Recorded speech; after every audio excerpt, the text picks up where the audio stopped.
ఉమ్మడి రాష్ట్రం కాస్త పొట్టి శ్రీరాములు గారి ఆయన బలిదానం మీద జరిగింది. ఎవరి బలిదానం మీదో, ఎవరి 56 రోజులు పస్తులుండి కడుపు మార్చుకొని ఎవరైతే ఈ నేలని, ఈ ఆంధ్రాని మనకిచ్చారో వాళ్ళని మర్చిపోయాం. దోచుకున్న ఈ వ్యక్తులు మనం విగ్రహాలు కట్టిస్తా ఉన్నాం. నేను ఉన్నది ఏ మహాన్ భావులైతే మన దేశం కోసం త్యాగం చేశారో, మన ఆంధ్ర నేల కోసం త్యాగాలు చేశారో, ఇలాంటి మహాన్ భావులందరినీ బయటకు తీసుకురావాల్సిన అవసరం. మీరు గుర్తించాల్సింది మన కోసం త్యాగం చేసిన మహాన్ భావులు.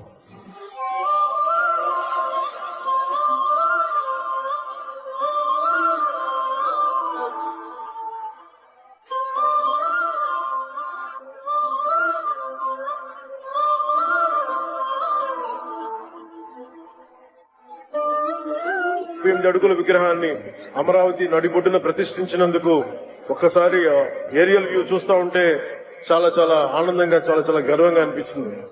మహాన్ భావుడు చేసిన త్యాగం ఈ రోజున మొట్టమొదటిసారి మనకంటూ ఒక రాజధాని ఒకటి వచ్చింది. అటు ఇటు దాని నడిబొడ్డున ఈ రోజున వారి 58 అడుగుల విగ్రహాన్ని